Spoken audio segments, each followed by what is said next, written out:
जय श्री कृष्णा। उम्मीद करती हूँ आप सब अच्छे होंगे। एक बार फिर से स्वागत है आपका अपने चैनल में। तो आज हम सुनेंगे बैसाख मास का अध्याय 15। उम्मीद करती हूँ कि पिछला अध्याय भी आपने सुना होगा, जिसमें हमने आपको धर्मगुप्त और एक रीछ की कथा सुनाई थी। तो अब रसपान कीजिए आज की कथा का। श्री सूत जी कहते हैं कि मुनिवरों, सभी पापों का नाश करने वाले महान पुण्य फल देने वाले वेंकटाचल पर, जो कि कृष्ण तीर्थ है, उसका महात्म्य भी सुनो। पूर्व काल में विप्रवर एक रामकृष्ण नाम के बहुत बड़े मुनि थे। वे सत्यवादी, सीलवान, उत्तम भक्त, सब प्राणियों पर दया करने वाले, शत्रु और मित्र के प्रति एक जैसा भाव रखने वाले, जितात्मा, तपस्वी और जितेंद्रिय थे, पर ब्रह्म में आश्रित थे। ऐसे प्रभाव वाले मुनिवर रामकृष्ण ने उस तीर्थ में बड़ी कठिन तपस्या की। वे अपने सभी अंगों को स्थिर करके खड़े रहते। वहां खड़े होकर तपस्या करते उन्हें कई 100 वर्ष बीत गए। उनके सभी अंगों पर बल्मीक की मिट्टी जम गई। बल्मीक की मिट्टी चींटियों के घर को कहते हैं, जिसे पांबी भी कहते हैं। चींटियां जिस तरह से मिट्टी को इकट्ठा करके घर बना लेती हैं, वही मिट्टी उस समय उन मुनि के ऊपर जम गई थी। इस प्रकार वह मुनि उस बल्मीक से ढक गए थे। तब भी महामुनि रामकृष्ण तपस्या में लीन रहे। तब भी उन मुनि ने तपस्या करना नहीं छोड़ा। देवराज इंद्र ने कई बड़े मेघों को भेजकर उन मुनि पर घोर वर्षा करवाई। 7 दिनों तक लगातार मूसलाधार वर्षा होती रही। उस घोर वर्षा में भी मुनि ने अपने नेत्र बंद करके अपनी तपस्या को करते रहे। तब बहुत जोर गड़गड़ाती हुई, कानों को बहरा बनाने वाली बिजली बल्मीक की मिट्टी पर गिरी। तब बल्मीक ढह गया। तभी शंख, चक्र, गदाधारी भगवान विष्णु वहां प्रकट हुए। वे विंतानंदन गरुड़ पर सवार थे। गले में पड़ी हुई बनमाला उनकी शोभा बढ़ा रही थी। श्री रामकृष्ण की तपस्या से भगवान संतुष्ट होकर इस प्रकार से बोले, हे रामकृष्ण, तुम वेद शास्त्र के पारंगत विद्वान हो और तपस्या के निधि हो। मेरे प्रादुर्भाव के दिन जो मनुष्य यहाँ स्नान करता है, उसके पुण्य फलों का वर्णन शेषनाग भी नहीं कर सकते। सूर्य मकर राशि में स्थित हो और महातिथि पूर्णिमा पुष्य नक्षत्र से युक्त हो, तो वह इस तीर्थ में स्नान करने का सर्वोत्तम समय बताया गया है। जो मनुष्य इस दिन इस पुण्य तीर्थ में स्नान करता है, वह समस्त पापों से मुक्त होकर समस्त कामनाओं को प्राप्त कर लेता है। आज से यह महातीर्थ संसार में तुम्हारे ही नाम से प्रसिद्ध होगा। ऐसा कहकर भगवान श्रीनिवास अर्थात भगवान विष्णु वहीं से अंतर्ध्यान हो गए। उस तीर्थ का ऐसा प्रभाव है कि वह बड़े बड़े पापों को भी शुद्ध करने वाला है, मनुष्यों की बुद्धि को शुद्ध करता है और उन्हें संपूर्ण ऐश्वर्यों को देता है। हे ब्राह्मणों, इस प्रकार से आप सबको यह इस कृष्ण तीर्थ का महात्म्य बतलाया गया। जो भी इसके श्रोता और वक्ता हैं, वह इन दोनों को ही विष्णु लोक प्रदान करने वाला है। अब मैं भगवान वेंकटेश के वैभव का भी वर्णन करूंगा, जिसे सुनकर मनुष्य सभी पापों से मुक्त हो जाता है। जो मनुष्य एक बार भगवान वेंकटेश का दर्शन कर लेता है, वह मोक्ष को प्राप्त होता है। जो पुण्य सतयुग में 10 वर्ष में प्राप्त किया जाता है, वह त्रेता में 1 वर्ष में, द्वापर में 5 महीनों में और कलयुग में केवल 1 ही दिन में सिद्ध हो जाता है।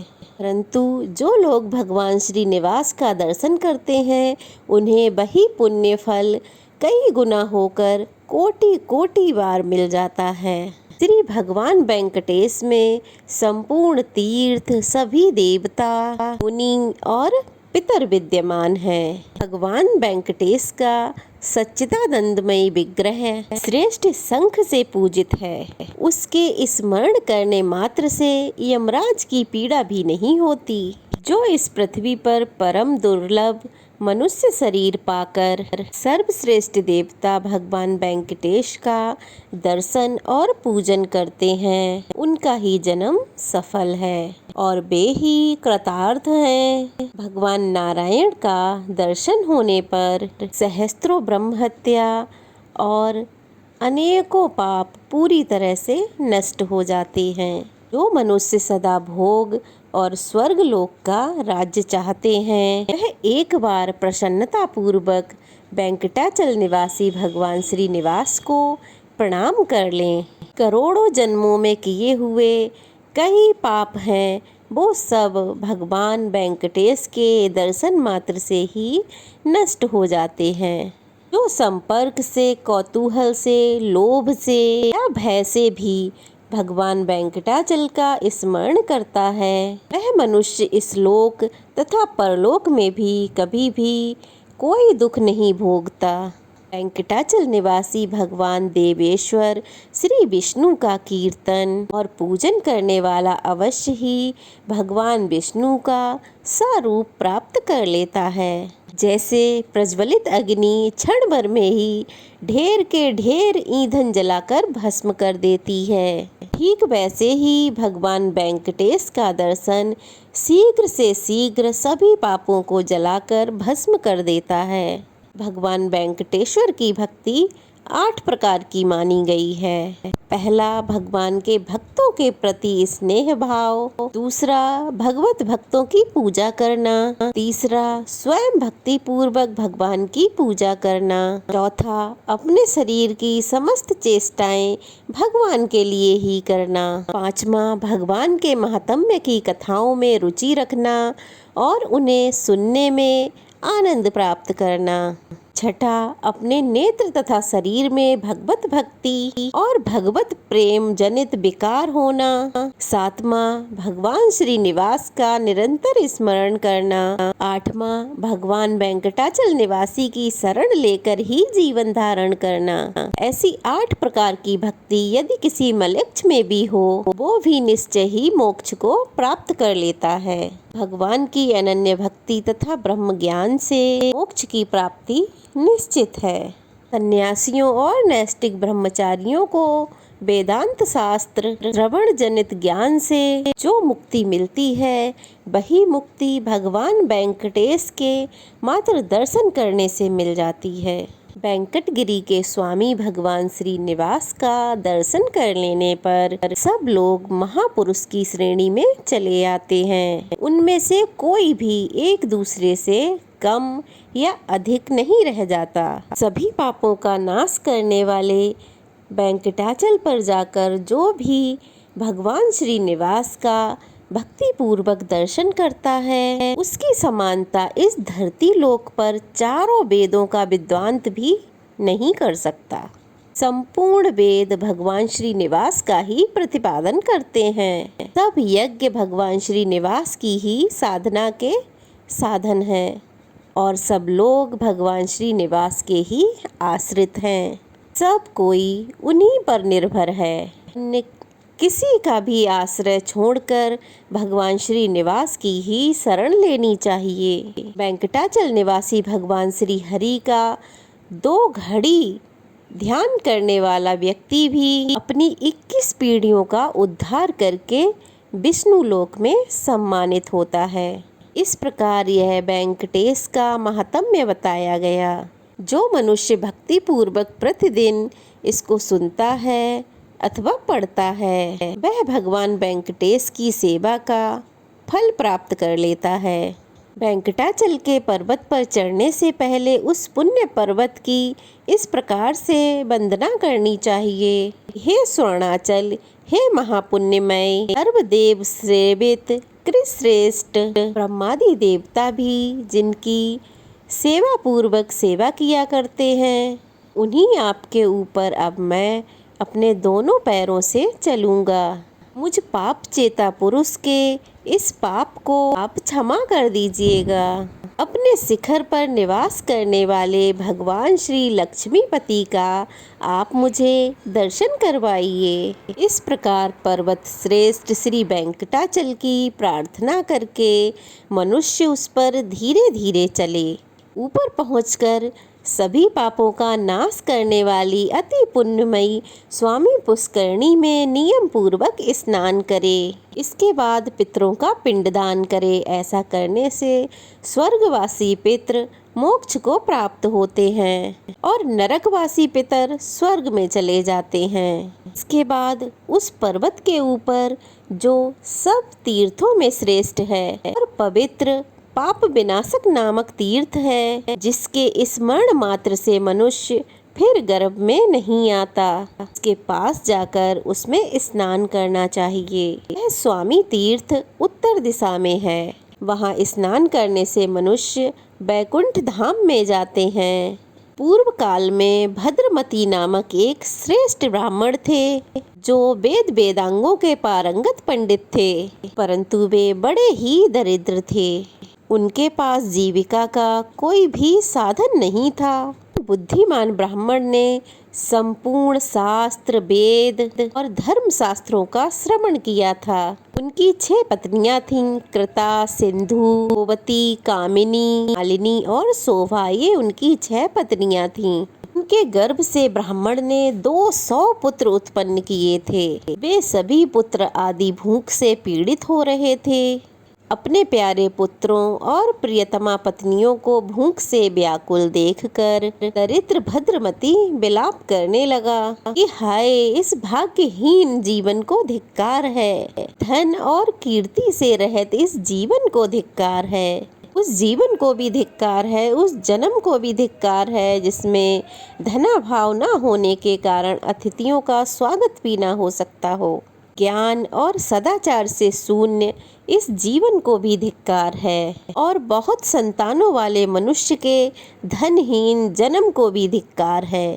ब्राह्मण पुत्र पौत्र भाई बंधु शिष्य आदि सभी मनुष्य धनहीन मनुष्य को यह सभी त्याग देते हैं। जो धनवान है वह दयावान हो या गुणवान, निर्दयी हो या फिर दयालु, मूर्ख हो या पंडित, सब धर्मों से युक्त हो या फिर हीन हो, अगर वह ऐश्वर्य धन से युक्त है तो वही पूजनीय है। हो दरिद्रता आज बड़ा भारी दुख है। उसमें भी आशा तो अत्यंत दुखदायी होती है। आशा के वशीभूत होकर मनुष्य क्षण क्षण में दुख भोगते हैं। जो आशा के दास हैं वे सभी संसार के दास हैं। जिन्होंने आशा को अपनी दासी बना लिया है उनके लिए यह संपूर्ण जगत दासी के समान है।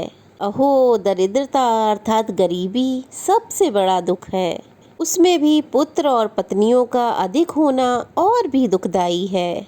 इस प्रकार विलाप प्रकट करके भी शास्त्रों के अर्थ ज्ञान में पारंगत विद्वान भद्रमती ही मन ऐसे धर्म का विचार करने लगे तो अत्यंत ऐश्वर्य प्रदान करने वाला हो। उस समय उनकी पत्नियों में जो कामिनी नाम वाली पतिव्रता पत्नी थी, उसने अपने पति से कहा कि हे भगवान, मेरे प्राणनाथ, मेरी एक बात सुनिए। ऋषि मुनियों से सेवित स्वर्णमुखरी नदी के तट पर देवताओं के निवास करने योग्य परम पवित्र वेंकटेश पर्वत, उसके शिखर पर सभी पापों के नाश करने वाला पावन तीर्थ है। हे महामते, आप वहीं चलकर पत्नी और पुत्रों के साथ उस परम तीर्थ में स्नान करिए। मैंने बचपन में अपने पिता के वहाँ नारद मुनि के मुख से उस तीर्थ का महात्म्य इस प्रकार सुना था कि सब पापों का नाश करने वाले परम पवित्र वेंकटाचल पर पाप नाशक नामक एक महान तीर्थ है,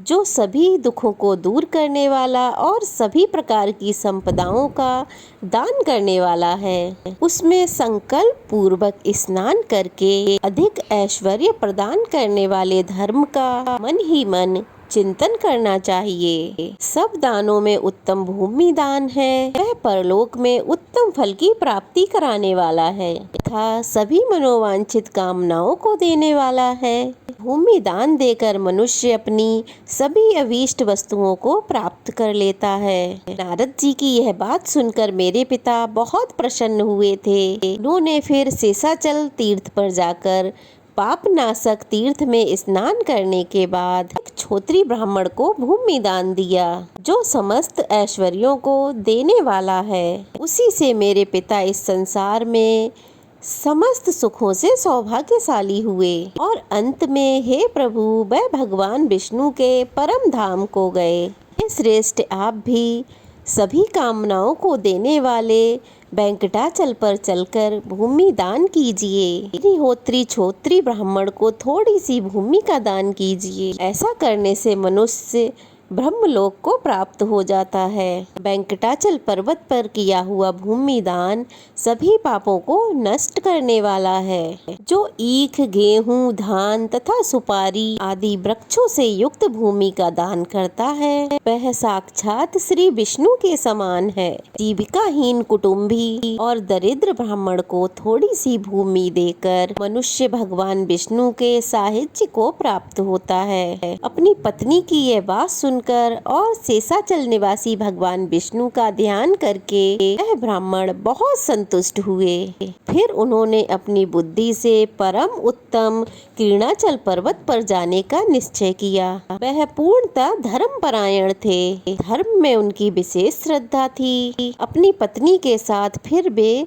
सुसाली नामक नगरी में गए और सब ऐश्वर्यों से संपन्न विप्रवर सुघोष से उन्होंने 5 हाथ भूमि मांगी। सुघोष भी बड़े ही धर्मात्मा थे। उन्होंने प्रसन्न चित्त वाले इन कुटुंबी ब्राह्मण को देखकर इनका विधि पूर्वक पूजन किया और इस प्रकार कहा कि हे भद्रमते, मैं कृतार्थ हो गया, आज मेरा जन्म सफल हो गया। ऐसा कहकर सुघोष ने पृथ्वी वैष्णवी पुण्या विष्णु पालित पृथ्वी व्यासु प्रधाने तामे जनार्दना, अर्थात पृथ्वी भगवान विष्णु की प्रिया है। पवित्र पृथ्वी भगवान विष्णु द्वारा सुरक्षित है। पृथ्वी के दान से भगवान जनार्दन मुझ पर प्रसन्न हो। इस मंत्र के उच्चारण पूर्वक विष्णु बुद्धि से भद्रमती की पूजा करके 5 हाथ पृथ्वी उन्हें दान में दे दी।